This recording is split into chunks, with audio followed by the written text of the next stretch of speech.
Il y a un deuxième point. Alors Spears, c'est celui qui va être son confident, son accoucheur de l'âme, mais c'est aussi celui qui va lui ouvrir l'immense domaine de la littérature spirituelle. Saint Augustin, Thomas à Kempis, Maître Eckhart, il lui parle, il lui montre, il lui donne les livres. Elle est passionnée par la littérature russe, mais aussi, et c'est celui qu'elle citera le plus, Rainer Maria Rilke, le poète. On trouve 242 citations dans son journal, dans ses écrits complets. Rainer Maria Rilke est pour elle, on pourrait dire, son second guide, qui va l'aider. Mais si elle nous parle tellement, c'est aussi parce qu'elle a une capacité de s'observer, de sentir, de reconnaître et de nommer, pour dire les choses de manière ignatienne, et de ainsi mettre à jour ce qui habite en elle. Qu'est-ce qui habite en elle? L'écriture, donc, lui permet à la fois de clarifier et d'approfondir en mettant en forme. Il y a de l'agitation en moi, une agitation bizarre et diabolique, qui serait productive si je savais qu'en faire, une agitation créatrice. Ce n'est pas celle du corps, une douzaine de nuits d'amour ne suffirait pas à l'apaiser. C'est une agitation presque sacrée. Ô Dieu, prends-moi dans ta grande main et fais de moi ton instrument. Fais-moi écrire. J'ignore comment réaliser ce désir d'écrire. Tout est encore trop chaotique. Et il me manque la confiance en moi, ou plutôt l'urgente nécessité de dire quelque chose de précis. J'attends encore le moment où tout sortira et trouvera sa forme naturellement. Mais pour cela, il faut d'abord que je trouve moi-même cette forme, ma forme propre. Pour cela, il faut que je trouve moi-même ma forme propre. Autrement dit, l'écriture, ça la met à jour, et plus elle sera en contact avec ses sources profondes en elle, plus elle écrira de manière fluide, et plus les choses vont se clarifier en elle. Elle est à la fois attentive à son intériorité, elle écrit partout, dans les toilettes à 3h du matin, etc. C'est son moyen qui aspire, et il y a l'écriture, mais elle est aussi totalement attentive à l'extériorité, à ce qui est extérieur. Lorsqu'elle apprend par exemple le suicide d'un de ses professeurs sous la torture nazie, après la torture nazie, elle écrit « Refusant de se reposer sur la seule et donc fausse richesse de son petit monde intérieur, vivre totalement au dehors comme au dedans, vivre totalement au dehors comme au dedans, ne rien sacrifier à la réalité extérieure, ne rien sacrifier de la réalité extérieure à la vie intérieure, pas plus que l'inverse. Voilà une tâche exaltante. Vous voyez cette dimension de totalité qui est là. C'est pas se réfugier dans son petit monde intérieur ou d'être complètement pris par les activités extérieures. C'est être en contact avec ces deux sphères et les mettre en lien. Elle prête vraiment attention à toute la vie. Et Dieu sait si elle est difficile et cruelle à Amsterdam, à cette cruelle époque-là. Je dis que c'est moi qui me suis expliqué avec la souffrance de l'humanité. Ces grands mots me font encore et toujours grincer des dents. Mais ce n'est pas tout à fait juste. Je me sens plutôt comme un petit champ de bataille où se vident les questions, ou du moins quelques-unes des questions posées par notre époque. Tout ce que l'on peut faire, c'est de rester humblement disponible pour que l'époque fasse de vous un champ de bataille. Ces questions doivent trouver un champ clos où s'affronter, un lieu où s'apaiser. Et nous, pauvres petits hommes, nous devons leur ouvrir notre espace intérieur et ne pas les fuir. Tenir compte de tout, intérieur et l'extérieur. Mais elle le fait toujours en étant à l'écoute d'elle-même, en écoutant au-dedans d'elle-même. Il y a ce verbe qu'elle aurait tellement voulu traduire hineinhorchen, écouter à l'intérieur de soi, hineinhorchen. Là où toute la vie conflue et s'éprouve, la vie intérieure et extérieure. Telle est sa tâche et tel est son don aussi. Sich auseinandersetzen, s'expliquer avec soi-même. En allemand, c'est extraordinaire. Sich, soi, setzen, c'est s'asseoir, avec soi. Aus, en dehors. Anders, l'autre, pour devenir un. Vous voyez cette dimension de totalité qu'il y a en elle, dans ce petit mot, en accueillant toutes les confrontations de la vie. Donc elle décante les choses. elle amplifie les choses, cette écoute de la vie en elle et autour d'elle, jusqu'à en découvrir le secret qui l'éclaire tout entière. Et cette vie, ça la rend non seulement supportable en ses abîmes, mais intéressante. Et toujours pourtant ce sentiment, la vie est intéressante, à travers toutes les épreuves. Une observation détachée, presque démoniaque des événements reprend toujours le dessus chez moi. Une volonté de voir, d'entendre, d'être là, d'arracher tous ces secrets à la vie, d'observer froidement l'expression des visages humains jusque dans leur dernier spasme. Le courage aussi de se retrouver soudain face à soi-même et de tirer beaucoup d'enseignements du spectacle de son âme au milieu des troubles de l'époque. Et plus tard, trouver les mots pour dire cela. Voilà, si elle sait aussi bien écouter la vie, et c'est sans doute ce qui la rend si intéressante pour nous aussi, parce que ça, en écho, ça nous ramène à nous, comment écoutons-nous la vie. Elle le doit, je l'ai dit, à Rilke. Durch alle Wesen reicht der ein Raum, Welt Innenraum. À travers tout ce qui existe s'étend le seul véritable espace, l'espace intérieur au monde. Elle écrit le 13 février 1942. Il me semble que ce sont les plus beaux mots que je connaisse, sans doute parce que dans leur harmonie et perfection, ils expriment ce que je suis en train de vivre de plus en plus fort. Ce Weltinnenraum, Jacotet, le poète suisse vivant en France, écrit: c'est à la fois le monde, l'extérieur intériorisé, et le moi extériorisé, où s'abolissent les limites fatales entre dedans et dehors. Vous voyez cette recherche d'unité qu'elle a. Rilke lui permet de résoudre cette antinomie conflictuelle entre intériorité et extériorité, entre contemplation et action, pour parler en terminiacien. Jacotet écrit plus précisément encore: c'est le monde du temps plein opposé à celui du temps mesuré, le monde du mouvement pur et de l'échange heureux entre le dedans et le dehors. C'est ces moments des minutes heureuses, pour parler comme Aldas, où tout à coup tout est réconcilié en nous et autour de nous. On a le sentiment de vivre dans un espace de grâce où tout est là, tout est donné et tout est réconcilié. Cette découverte qui a été fondamentale pour elle, ça nourrit le consentement de la gratitude d'Etty pour cette totalité indivisible qu'elle perçoit. C'est d'avoir tenu en ce lieu qui est une grâce, qui lui a donné de traverser les épreuves qui ont été les siennes, le destin de masse de son peuple, comme elle l'appelle, et d'être auprès de son peuple. Ainsi, elle écrit: malgré toutes ces rencontres, toutes ces questions, toutes ces matières à étudier, il faut arriver à se ménager un grand espace de silence intérieur, où l'on puisse se retirer et se ressourcer, même au milieu d'une grande agitation ou d'un intense entretien. Cette capacité d'être pleinement présent, quelle que soit la situation dans laquelle on vit, que cette situation soit stressante, difficile ou pas. Cet espace intérieur qui grandit en elle, qui est cet espace où non seulement elle devient elle-même, mais qui est aussi l'espace où Dieu, cet hôte, ce long dialogue ininterrompu avec toi, dira-t-elle, où Dieu la rejoint. On voit combien cette personnalité chaotique qui était dispersée, en quelques mois, à travers cette relation inspire, à travers cette capacité d'analyse, de sentir les choses, de les nommer, de les reconnaître, de les nommer, de les coucher sur papier, et ce travail qu'elle fait, bien sûr ce n'est pas un long fleuve tranquille, mais combien elle arrive à mettre de l'ordre et à devenir plus vivante. Cet espace où elle trouve refuge, c'est donc le lieu où Dieu lui-même va venir la trouver. Cette transformation, les philosophes diraient cette transformation ontologique de l'être, elle est remarquable par son ampleur, par sa profondeur, la rapidité et la singularité qui a été la sienne. Son éveil à elle-même a été aussi le lieu de son éveil à Dieu. Il s'agit d'un événement qui est comme une nouvelle naissance.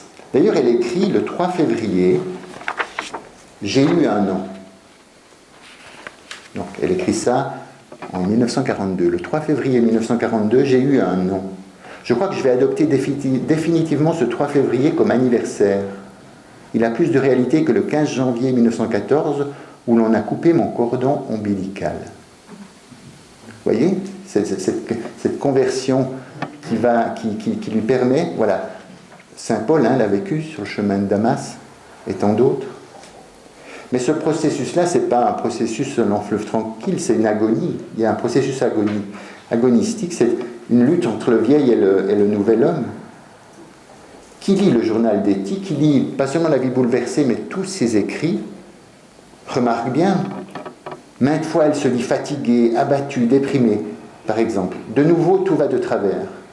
En moi, de nouveau, recherche, agitation, affolement, et me revoilà empêtrée dans les broussailles. Ce matin, tout semblait aller mieux, mais tout est revenu. Cette recherche inquiète, cette insatisfaction, ce sentiment de vide derrière les choses, la fermeture à la vie et les ruminations sans suite et sans raison sur cette vie même. Pour celui qui entend ça et qui connaît un peu les règles du discernement, c'est typiquement la désolation qui est ainsi décrite. Pour l'instant, je suis enlisée en plein marais. Donc ce combat à l'intérieur d'elle-même, ce combat spirituel, il a bien lieu. Pourtant, toujours les forces de vie l'emportent sur les forces de mort, la consolation sur la désolation. La vie que je mène ici n'entame guère mon capital d'énergie. Le physique se délabre bien un peu et l'on tombe parfois dans des abîmes de tristesse, mais dans le noyau de mon être, je deviens de plus en plus forte. J'aimerais ici faire appel à 3 expériences humaines que nous faisons tous, m'attarder sur 2 d'entre elles, celle de la rencontre de l'amour, d'une part, l'émerveillement devant la beauté et la confrontation avec la mort. Je me pencherai plus sur l'expérience de l'amour et de la mort chez elle, mais j'aimerais juste souligner quelque chose par rapport à la beauté. Souvent, elle regarde 3 pommes de pin, 2 roses, un après-midi de musique. Tout est beauté. Mais ce qui est intéressant, c'est qu'autant avant, elle voulait posséder les choses, posséder Spire, posséder le paysage, les fleurs, etc. Autant dans ce processus de transformation, de conversion intérieure, elle va découvrir que tout est donné et que la beauté s'accroît dans la mesure où on la reçoit, sans vouloir se l'approprier. Elle écrit « L'autre soir, en revanche, j'ai réagi autrement. J'ai accueilli avec joie l'intuition de la beauté, en dépit de tout, du monde créé par Dieu. Ce paysage plein de mystères figé dans le crépuscule m'a procuré une jouissance aussi intense qu'avant, mais pour ainsi dire objectivée. Je ne désirais plus le posséder. » Vous voyez, elle prend conscience que le monde, il est créé par Dieu. Autrement dit, elle n'absolutise pas le monde. Elle le relativise à la source. Et ça accroît le sentiment de consolation qu'elle a. La rencontre de l'amour. Attardons-nous un peu plus longtemps.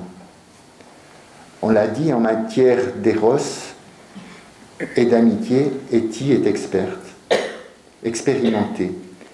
Au contact de Spire et de Rilke, elle va découvrir ce qu'on appelle l'amour inconditionnel, l'amour de Dieu, l'agapé, qui n'est pas seulement un sentiment, une conscience ou une volonté, un acte, mais qui est un état dans lequel on est et on se laisse rejoindre, où on entre. Rilke lui enseignera que l'amour authentique multiplie la liberté de l'être aimé. Aimer authentiquement quelqu'un, c'est rendre l'autre libre. C'est le donner à lui-même et à sa grande liberté.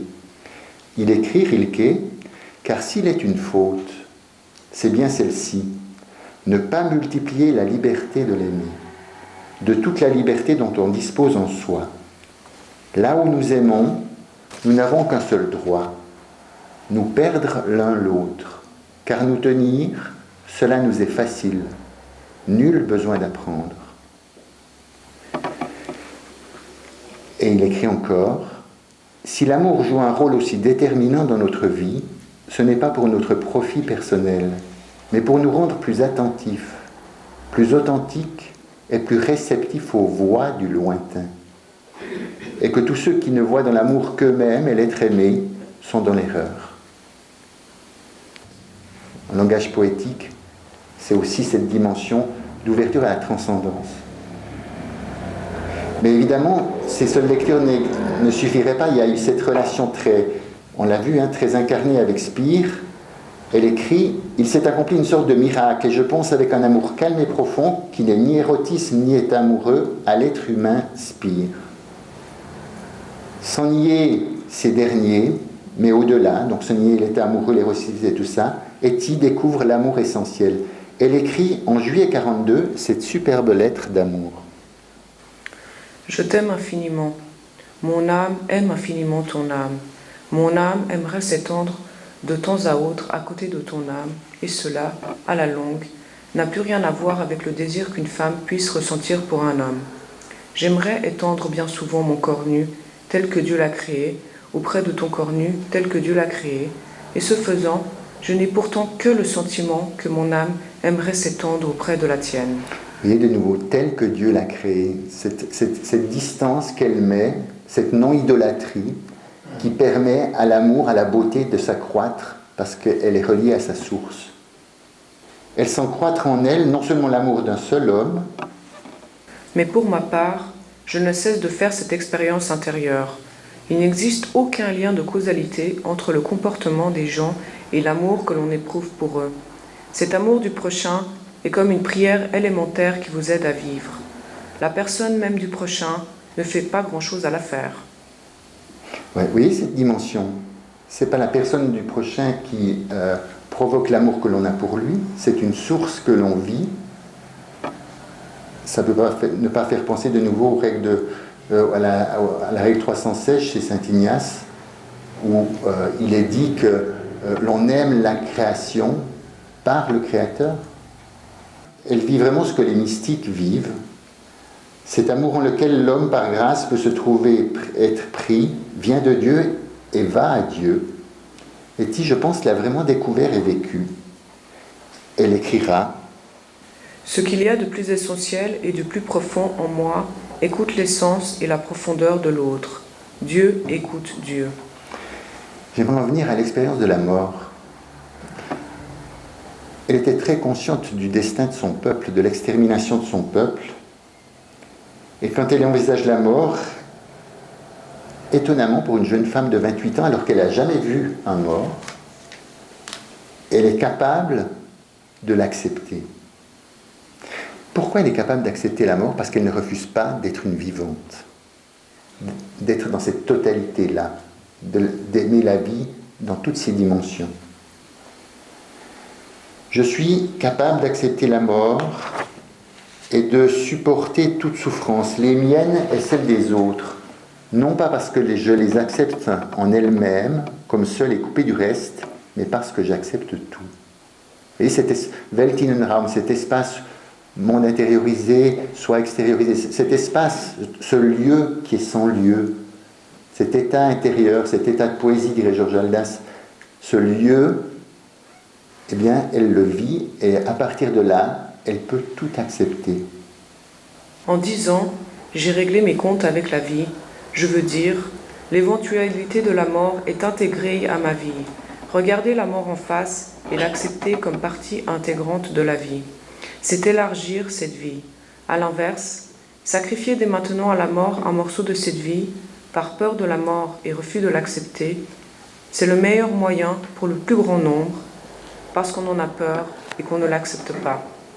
De ne garder qu'un pauvre petit bout de vue mutilé, méritant à peine le nom de vie. Cela peut paraître paradoxal. En excluant la mort de sa vie, on se prive d'une vie complète. Et en l'y accueillant, on l'élargit et on enrichit sa vie. En l'y accueillant, on élargit et on enrichit sa vie. On pourrait beaucoup réfléchir là autour sur quel rapport nous avons à notre mort, à notre mourir, à ce que ça signifie. Mais en tout cas, elle est dans une situation où elle sait très bien que du jour au lendemain, elle peut être prise. Donc la réalité de la mort concrète, menace, est présente. Et ça, il y a une maturation de cette réalité-là et une capacité de l'accepter. En acceptant, on élargit sa vie. quelques mots sur les fruits de l'esprit. Parce qu'il y a une vie spirituelle, on le sait, on le voit bien, on le sent bien. J'aimerais dire quelques mots sur les vies de l'esprit. J'ai essayé ces 3 expériences fondamentales de l'être humain. La beauté, l'amour, la mort. Mais ces propos sur l'amour, la mort et la beauté sont révélateurs qu'il y a un éveil à une vie spirituelle en elle. Une vie de l'esprit. La paix d'abord. La paix, c'est souvent le premier signe. Une paix profonde qui ne vient pas de ce monde. Qui ne vient pas des circonstances ni de la satisfaction d'un besoin de sécurité inhérent à notre nature. Elle peut se manifester au cœur de la tempête et dans les affres de l'angoisse. Voici quelques citations d'Etty. « Je suis abondamment irrigué par la vie, et dans la vie je porte en moi cette paix intérieure. » Ou alors, « De grands changements semblent s'opérer en moi, et je ne crois pas qu'il s'agisse simplement d'état d'âme. Ce matin, je ressentais une paix, une sérénité, une certitude que je n'avais plus connue depuis bien longtemps. » Elle écrit encore. « Je suis dans des dispositions singulières. Est-ce bien moi qui écris ici avec autant de paix et de maturité? Et saura-t-on me comprendre si je dis que je me sens étonnamment heureuse, et non pas d'un bonheur exalté ou forcé, mais tout simplement heureuse, parce que je sens douceur et confiance croître en moi de jour en jour? Parce que les faits troublants, menaçants, accablants qui m'assaillent ne produisent chez moi aucun effet de stupeur? Parce que je persiste à envisager et à vivre ma vie dans toute la clarté et la netteté de ses contours? Parce que rien ne se trouble dans ma façon de penser et de sentir, parce que je suis capable de tout supporter et de tout assumer, et que la conscience de tout le bien qui a existé dans la vie, dans ma vie, loin d'être refoulée par tout le reste, m'imprègne chaque jour de plus en plus. » Voilà, la paix d'un côté, de l'autre côté la joie, d'une joie sans pareille, jusque dans la tristesse et la souffrance. Elle écrit « Et pourtant », elle est bien connue cette phrase, « et pourtant la vie est belle et pleine de sens. Elle est même pleine de sens dans son absurdité. La vie, d'une manière ou d'une autre, forme un ensemble parfait. » Et lorsqu'elle revient de Westerbork, ce camp de transit pour Auschwitz, où elle assiste ceux qui sont dans la souffrance, elle assiste aussi au départ des trains pour Auschwitz. Un peu étonnée, elle écrit « Comment peut-on brûler d'un tel feu, jeter autant d'étincelles? Tous les mots, toutes les phrases jamais utilisées par moi, par le passé, me semblent en ce moment grisâtres, pâlis et ternes, comparés à cette intense joie de vivre, à cet amour et à cette force qui jaillissent de moi comme des flammes. » La force, le dynamisme, troisième caractéristique d'une vie de l'esprit. La paix, la joie, la force, le dynamisme. Cette conversion, cette transformation intérieure, ça met à sa disposition des forces nouvelles, la possibilité de puiser à des sources nouvelles d'énergie. Et maintenant, il y a au-dedans de moi ce centre de force qui irradie de la force vers l'extérieur aussi. Je le sens, y compris aux réactions que je suscite chez mes semblables. Elle étonne ses semblables par cette force intérieure qu'elle éprouve. Dieu, je te remercie pour toute cette force que tu me donnes. Le centre intérieur à partir duquel ma vie est régie gagne continuellement en force et en rayonnement. Je suis capable de venir à bout de tout, seul et sans que mon cœur se dessèche d'amertume. Et mes pires moments de tristesse, de désespoir même, laissent en moi des sillons fertiles et me rendent plus forte. Voyez, paix, joie, force. Mais ne nous y trompons pas. Aide-toi et le ciel t'aidera. Quant au terme d'une évolution longue et pénible, poursuivie de jour en jour, on est parvenu à rejoindre en soi-même les sources originelles que j'ai choisi d'appeler Dieu, et que l'on s'efforce désormais de laisser libre de tout obstacle ce chemin qui mène à Dieu. Et cela, on l'obtient par un travail intérieur sur soi-même. Alors on se régénère constamment à cette source, et l'on n'a plus à redouter de dépenser trop de force. Voilà, Spire l'a aidé à dégager les voies, mais elle, par son écriture et son travail intérieur, intensif, intense, ça lui a permis d'ouvrir et de laisser quelque part. Ça va être surprenant cette expérience-là. Vous savez, elle avorte le 8 décembre 1941. Elle ne veut pas mettre au monde un petit homme dans les circonstances qui sont celles de son époque. Une semaine plus tard, dans sa salle de bain, elle vit cette expérience. Hier au soir, avant de me coucher, je me suis retrouvée tout d'un coup à genoux au milieu de cette grande prière, entre les chaises de fer, sur la natte qui recouvre le sol, comme cela, sans l'avoir voulu, courbée vers le sol par une impulsion plus forte que ma volonté. Il y a quelque temps, je me disais, je m'exerce à m'agenouiller. J'éprouve encore une certaine gêne à faire ce geste, aussi intime que ceux de l'amour, dont seuls peuvent parler les poètes. Voilà, hier au soir, avant de me coucher, je me suis retrouvé tout à coup à genoux au milieu de cette grande pièce. Mais c'est intéressant, j'ai mis prière. Cette dimension-là, cette dimension-là d'être reliée à Dieu, elle envahit tout, mais elle vit cette expérience-là, et qu'est-ce qu'elle découvre? Par une impulsion plus forte, courbée sur le sol, vers le sol, par une impulsion plus forte que ma volonté. Intéressant d'entendre Dieu plus intime à moi-même que moi-même, et plus élevé que les cimes de mon âme, dit saint Augustin. On oublie souvent la deuxième partie de la phrase.